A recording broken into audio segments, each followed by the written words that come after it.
All right, when we started out the YouTube channel and brought this thing back live a few years ago, we said, you know what, we're gonna do some fun content. Me, my family, meaning my brothers, my uncles, my cousins, and close relatives have been doing some of the craziest stuff ever, but we never filmed it. Demolition derbies, jumping ATVs, three-wheelers like this when they were basically brand new, and just gonna lead you into this video. I'm gonna leave it at that. We took one of these pristine 110 Hondas and made one of the craziest vehicles on earth. Here's a little bit of the clips of me and Daniel working on it. Here comes the video. So not understanding what that sticker right there meant for all these years is what led to this. All right, so in doing this build, I actually walked around and found one that's just like what we donored, except for we used a mint condition 110 Honda, probably a 1982, 83, something like that. Very similar to this bike right here. We learned we didn't pick out the exact right thing, but you saw in that video, Suzuki has always made, and I've had those with the 3x6 and 4x6. Didn't make much sense. Well, what was it? It was a three-wheeler with 6 speeds. It was a four-wheeler with 6 speeds. I said, you know what, we gotta do something different. I told Daniel, I said, I wanna set out to do something that not a lot of people have done. I don't want to be a follower, I want to be a leader. And in doing this project, yes, there are some people that have done some similar things, but hey, we enjoy doing it. So I've been talking about it for weeks. I got Daniel some parts. He said, it's not going to be that hard. So I got up Saturday morning, went down to the shop. You see right here, rolling up in the trailer, with lots of donor pieces and the bike, which fired up, rode into the shop. Perfect. I mean, it was one of my minty ones, and I've got some good ones. So we rode into the shop. Daniel had already started mocking some things up, and we decided to do this thing. So first thing we had to do is figure out what our plan was. And here's spoiler alert, we're making it a 3x6. 3 wheels in the front, 6 wheels in the back. And if you guys are wondering about all this damage here, these bruises and all that, it came from the aftermath. So you're going to want to keep watching because this video is going to be really good. Our original plan was to cut spacers, had an 8-inch piece of pipe, take an 8-inch wheel, such as that wheel right there. We're just gonna weld some spacers in between. Well, that's okay until you have them with tires. So you can't get in there to weld them. So that was our first problem. Daniel took and made the tubes come off. As you'll see on there, you'll see us mocking it up. He matted one wheel, drilled it through, everything was good. The other side, the other spindle was a little different, so we had to change that up a little bit. But he eventually got the 3 wheels. Yes, they don't match. If you lean one way, you got traction for turf. If you lean one way, you got traction for mud. We mixed it up pretty good. So then, thankfully, with the help of the shop being equipped as well as it is, we had to go to the plasma table. And he laid out this design and everything was good. So we had to actually weld a bracket onto the wheel to bolt the next wheel. And then we had to weld another bracket on this wheel to bolt the next wheel. He had to plan down. It was all good.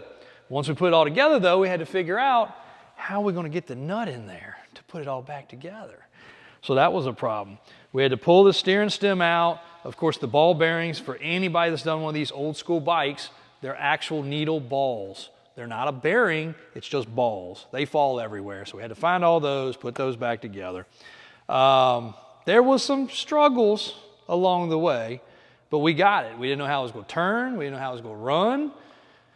I did not realize I picked a bike that doesn't have reverse, but either way, it was going to be good. And I promised, I said, look, we do this thing, I'm going straight to the pond, and we're going to see if it floats. I was not going to test it. I was not going to do anything. I was going to gear up in all my safety gear.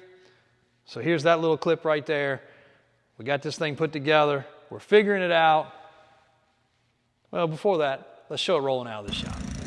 Well, 3 hours later, roughly, rolling out of the shop.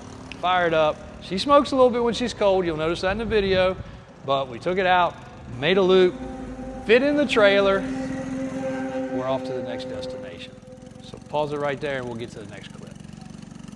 All right, so AJ's going to have a fun time stitching all this together, so I hope you guys are enjoying it. But how did my arm get burned in this circumference right here, all the way around? Well, the plasma was hot, we were in a hurry, so we got it all bolted together, and then we had to run a long extension all the way through to put this nut on. I got the nut on, but I dropped the socket in the first wheel. So I had to reach all the way through to grab it, and when I did and came back up, and I couldn't get my hand out fast enough because I had the socket in it and I had a fist. It wouldn't come back out, and I didn't think hard enough to drop it, so that's how that happened. So we got it put together, got it in the trailer, we're ready to go. Now, yes, guys, I know Gavin, Shred 180, I watch a lot of his videos, funny guy. He strapped 3 wheels together to ride in a 3-wheeler with 6 wheels across the back. I was really going for the 3x6. I wanted the 3x6, 3 front, 6 back for flotation. And we really rode it straight into the pond. So here's a little clip. Go. Okay. I think we've got everything prepared for the 9-wheeler to go float. Safe, the helmet, life jacket, and if it sinks, this is tied on here, it'll float. So we know where it's at. Daniel's in the rescue vehicle. And she can run, call 911. Babe, you gonna do the 911, right? Or you're not gonna call? No, she's probably not gonna call. So I ought to probably put on scuba gear too. And if this plan doesn't work, we got some extra stuff over there for our next plan. Here we go. We got Dumb and Dumber. Come straight down, got my safety gear on, got my float, I'm ready to go. I roll into the pond and it floats. I was scared at first because it dipped down a little. The front tires went under a little bit, but then they came right back up. As soon as the back tires got in, it started going. Now we had knobbies all the way around. Not the best choice for trying to paddle across water. Well, just 2 days ago, I got some one-off tires that you can't even find anymore from the 80s. They're factory Honda tires, and the bolt pattern was perfect. I was like, dang. Daniel's like, we need to use those. I'm like, do you realize those are $1,500 tires? Like, you cannot find them, you can't duplicate them? He said, yeah, but it's gonna paddle. So we bolted those on. Sure enough, it did a little better. Now, in the meantime, there was a little boo-boo. So I'm gonna let you guys keep enjoying the videos. I'm riding around. I'm trying to get out the pond. I can't get out the pond. Everything doesn't go as planned because, one, I didn't have reverse, and you don't have any steering when you're in the water. I even tried paddling the tires backwards, like, you know, because they're floating. It didn't work. I had no steering. So thankfully the Sherp was there. The Sherp's an amazing rescue vehicle. It's also way more designed than a 3x6 3-wheeler to make this thing happen. So, end of the day, we did have a little failure. And that failure was my fault. So, in putting the stud, or putting the nut back on the hub stud, we had 2 washers left over. Those washers are these washers right here. Now imagine, guys, this wheel, and another wheel. So I'm pushing all this through all these wheels. There was no way to put the washer on. And as excited as I was to pull it out the shop, the nut is bigger than the hub, but not by much. So it worked, we rode it around, it did fine. But by the time it had all the weight and all the leverage, the nut actually worked its way through the spindle. And they came off simultaneously. Bloop, bloop, bloop, bloop. And I took a bath in the water. And it was, look at these pictures, look at these videos. Everybody had a blast. They thought I did the welding and the welds broke. The welds did not break. I did not do the welding. Daniel did the welding. Daniel and Brian do the welding. I don't do the welding. But it was my mistake of not putting those washers on, which probably would have been fine for every usage except for 6 tires, all the leverage and the weight and me leaning and rocking. But when it came loose, you could have bought me for a nickel. I didn't know what had happened. The bike was running. I shut the bike off. We pulled the bike out, or I pulled the bike out. And Lo and behold, it still ran. These things are freaking incredible.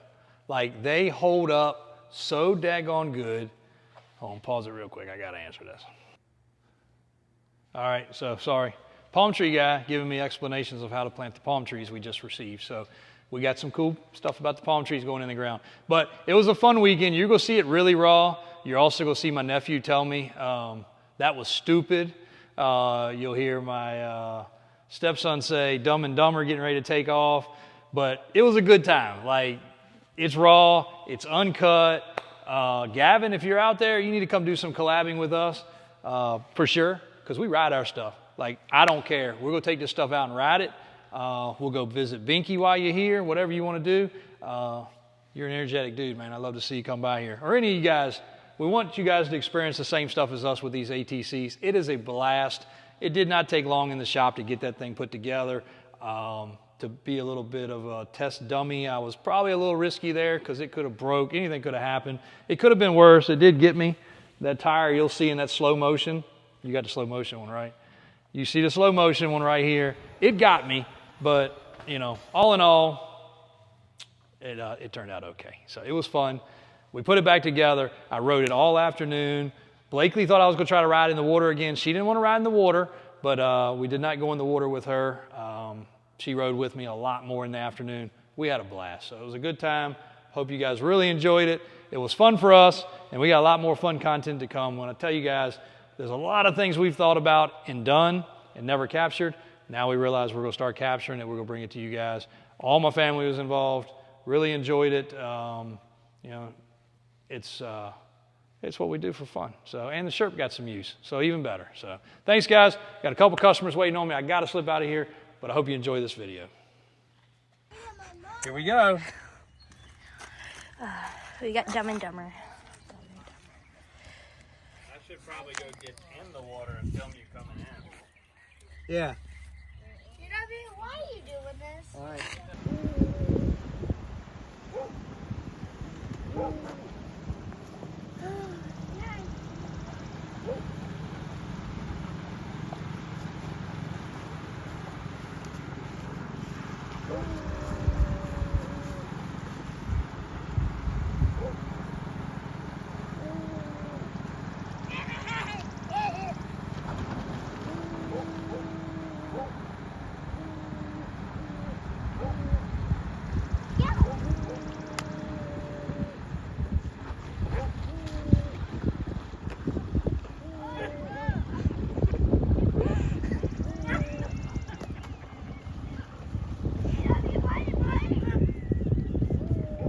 What happened?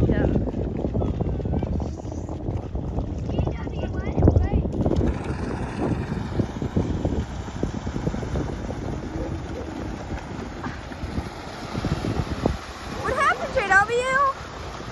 I thought it was supposed to float. JW here! JW!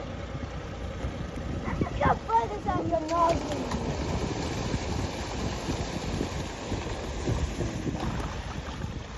JW, why'd you break it?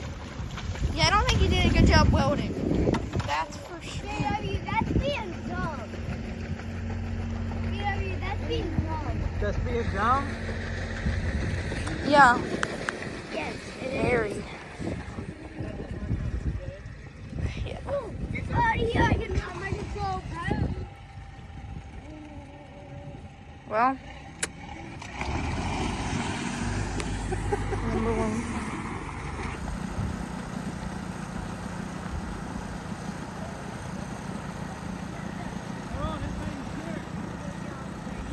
You have to be careful on the dock because that wood is rotted and you'll fall through it.